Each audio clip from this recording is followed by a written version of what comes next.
President Trump delivered wide-ranging remarks at the U.S. mission to the United Nations on Thursday morning, in which he dismissed the complaint against him from an intelligence community whistleblower and suggested that the person's actions are akin to being a spy or committing treason. The closed-door event was intended for staff and families of the U.S. delegation to honor the work they'd done for the president's visit to the United Nations. The president focused on condemning the whistleblower, lambasting the media and bragging about the size of his political rallies. Below is a transcript from a 9-minute video of Trump's remarks obtained by The Washington Post. The video begins as U.S. Ambassador to the United Nations Kelly Craft leaves the stage and Trump takes the podium. They tell you you're going to be a star. The only way you're going to be a star, no matter how you look or feel or talk, is when you make good deals. I found that out over the years. You've got to make good deals, otherwise it's over. And Craft is going to make great deals. I was with her now for 3 days, and she's developed incredible relationships in a very short period of time, and we appreciate it. Looks at her. You'll be out there. You'll be in the firing line today for us. For instance, today I just heard while I'm coming up here, you know they have a whistleblower. Laughter. He turned out to be a fake. He's a fake, a highly partisan whistleblower. The lawyer contributed to Biden. They contributed to the whole thing is, but more importantly, you know what the whistleblower complaint is? The same letter that we announced yesterday, which was perfect. I couldn't have written it better if I wrote it myself. I could not have said or had a better conversation. And we had a really nice gentleman in the president of Ukraine yesterday. And he was good. They said, was he pressuring you? You know, these animals in the press. They're animals. Some of the worst human beings you'll ever meet. An audience member yells, fake news, the scum. Many of them are scum. You have some good reporters, but not many, I'll be honest with you. And that's one of the things we battle. Looks at Craft. You'll find out, but they'll probably like you better than they like me, but I had to get us here, right? They're total, just terrible, dishonest people.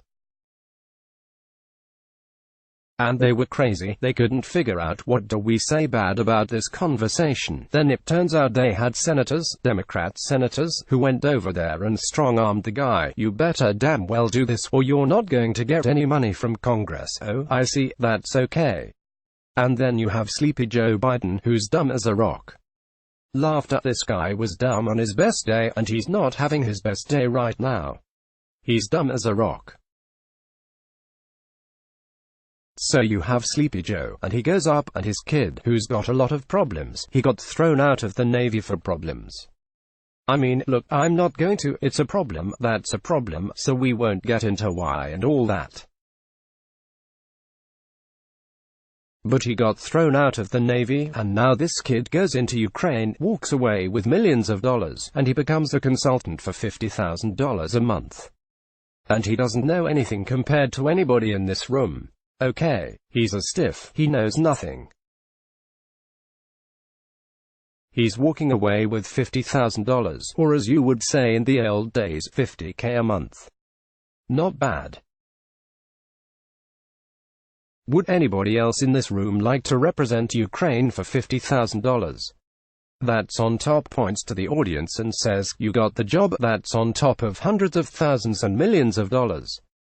But that's not the best one. The best one was China. This came up. So now he goes to China, and I was with the head of Blackstone, which is the big deal.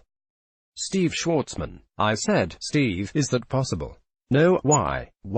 Who got that? Who got that? I said. Biden's son. Ooh, well, then, you know, he says, maybe I shouldn't get involved, you know it's very political. I say, Steve, what happens when you come off a vice presidential plane? It's called Air Force 2. Your father's with you. You walk into a room in China and they give you a fund of $1.5 billion. You make hundreds of thousands of dollars and millions of dollars off that. And that's probably not all they gave him. They gave him plenty more, I'm sure. We might never find out. And then they talk about me, and I didn't do anything. I don't know if I'm the most innocent person in the world. But, you know, you look at that, most presidential, I'm the most presidential, except for possibly Abe Lincoln when he wore the hat. That was tough to beat. Remember we used to do that during the campaign. They used to say, when I speak, the crowd would be crazy, I'd go crazy, we would all go crazy. Going to have a lot of fun together. We've never had an empty seat. From the day I came down the escalator, with a potential unbelievable woman who became our First Lady, applause. The crowds love her, the people love her. But we've never had an empty seat, not one. I really believe that. There was one case where we had a tremendous snowstorm and it was just about frozen. It was a monster storm. I don't even remember how we got there. I said, how's the crowd? It's just about full. Sir, I said, what does that mean? Like there are about 2 seats on top. Thousands and thousands could get there. So they show pictures of the empty seats. They don't say this is the worst storm they've had in years. They show pictures of like 9 empty seats, and it could have been people who just went to the bathroom. I always say, just get the biggest arena. Good location if you can, but get the biggest arena. We did it the other night. Tuesday night we had 2 congressmen. One was possibly going to win. He was up by 2. He won by about 27, I think, or something like that, a lot. The other one was down by 17. And they said, sir, don't campaign for him, please. Why? Because if he loses they're going to kill you in the press. I said they're going to kill me whether I campaign or not. It's not going to matter. It'll make it a little bit worse. They'll say, he worked and he failed. Trump failed. The guy was down 17 points, and he ended up winning by a lot. He ended up winning by a lot. In fact, the whole night, CNN built the most beautiful $2 billion, maybe, they spent. No wonder they're losing. They have no ratings and they're building studios all over the place, but they had a studio. The studio was going to stay up for weeks. And toward the end of the night they were taking it down. The so-called stars were leaving. They're not really stars, I'll tell you. The stars were leaving, and they didn't want to report it. The candidate Dan Bishop won by a lot. He was down by 17, and they had lines a mile long. I mean, the lines going into those voting booths were unbelievable. And without the rally speech, and a couple of tweets, and Twitter stuff is good. We have like way over 100 million people on 6 or 7 different platforms. It's actually much higher than that, even higher than just about everybody. And it helps. It helps. They have signs oftentimes when I speak. It said, please keep. This woman the other night, beautiful woman, she's got a son, please keep tweeting, sir, it matters. And it does matter, because we get our voice out. If we don't do that, we don't get the voice out. I can't say what a great job Kelly Craft is doing, and I can't say what a wonderful husband he is, pointing to Joe Craft. Look at how devoted he is. He's a rich man, too. He's loaded. What are you doing here? Why aren't you working? He's so proud of his wife he can't leave his office. That's really great though, huh?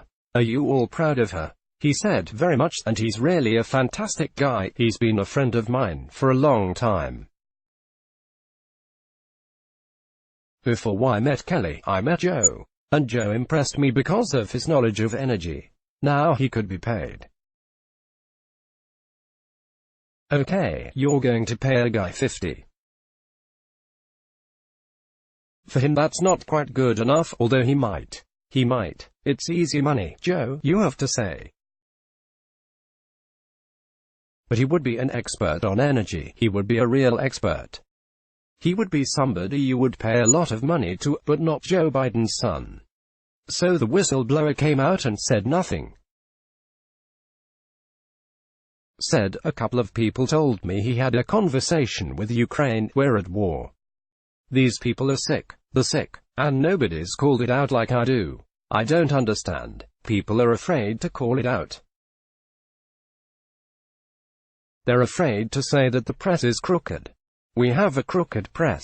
We have a dishonest media. So now they're devastated, but they'll always find something. I'm sure there will be something they'll find in this report that will suit their lie. But basically that person never saw the report, never saw the call. Never saw the call.